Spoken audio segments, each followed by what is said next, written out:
Hey, what's up everybody? This is gearmoauto. I got a 2012 Chevy Captiva. I'm doing front brakes on it. I'm going to show you how to do it. So first we got to get an 18mm, a 14mm, some pliers, a 19mm socket to get the wheel off, a caliper piston compressor, some Loctite for the bolts, and some brake lube. So basically use the 19mm to get your wheel off there. Make sure you jack up the vehicle very safely. And you want to come over here and get this 14mm caliper bolts off. So I got my 14mm.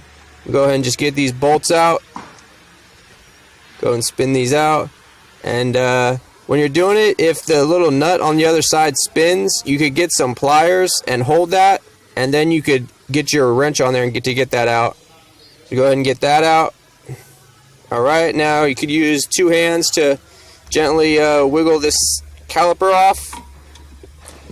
Alright, we're going to get it off, and we're going to gently rest it over the knuckle, and that's so we don't stress this brake line out. You don't ever want to hang a caliper. You want to just gently set it over here, out of the way, so it won't fall on you, and so it's not stressing nothing out.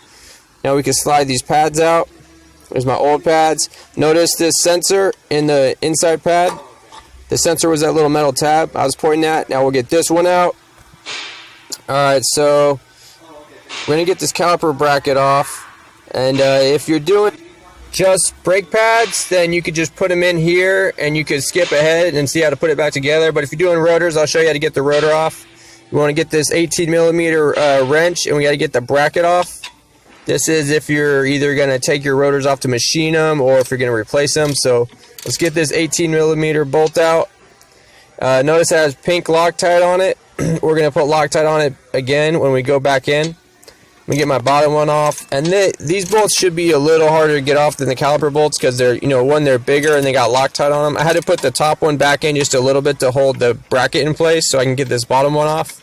So you might want to start with the bottom one, and this one has Loctite on it too. It's a GM thing. They like to put Loctite on their caliper bolts, and that's not a bad thing at all. So we're going to put that over there.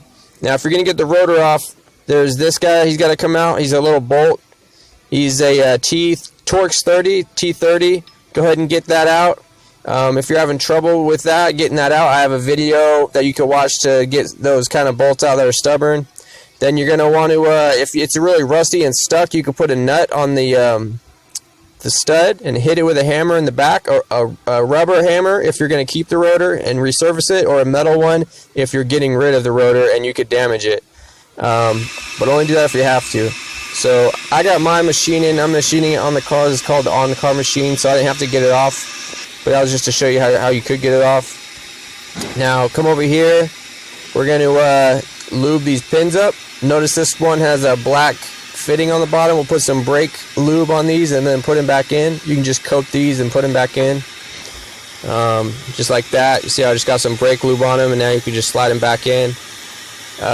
Notice the one with the black bushing always goes on the bottom. I got a little wire brush. I get all the dust and grime off of the brake hardware. You may have new pads that come with new hardware. You could put that on. They just pop in place. Here's my pads. They're BRIGHTEST. Here's my part number. These are just super basic economy pads. So I'm going to put these on. Alright, notice that little metal tab. That's called a brake sensor. That's going to go on the inside. Preferably on the bottom if I can. The other one was on top when I pulled it out, but we'll see. So put a little lube on the pad ears. That's just like right here. Just a little bit. Even that might be a little too much. Just do like a little bit of coating. So it has like just a small amount on it. Do that on all the pads. As you can see, my rotor's nice and resurfaced now. Let's put the bracket back on. First I got to get this Loctite off of these bolts. This is the old Loctite. I want to get that off.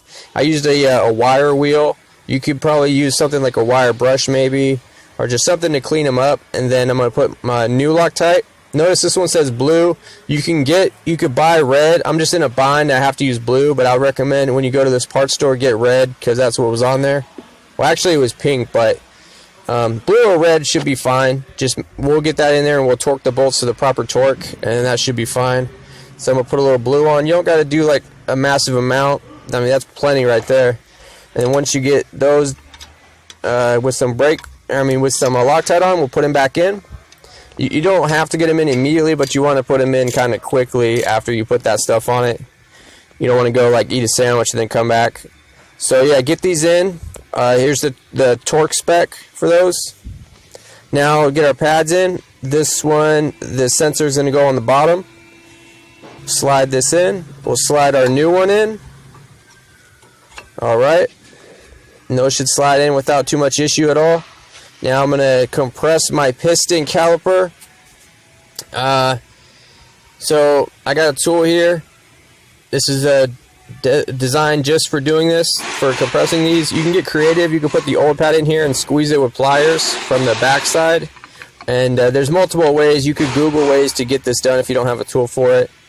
But yeah, we got to get these in. Make sure you push them both in at the same time. If you push one in and the other one's going to pop out and potentially break the caliper when it flies out. So make sure you push both of those in at the same time. Then we're going to put in back on the pads. Make sure your brake line isn't twisted. Make sure it's nice and relaxed, just how it was when we started. So, alright, let's put our caliper bolts back in. And you might see a little brake fluid coming, dripping down after you compress the piston. That's a normal thing. Just clean it off when you're done. So we'll get these on. And like I said, if that nut's spinning again, you can get some pliers on there to hold it tight while we tighten it. You don't want that spinning while you're tightening the nut, because then it won't be tightening.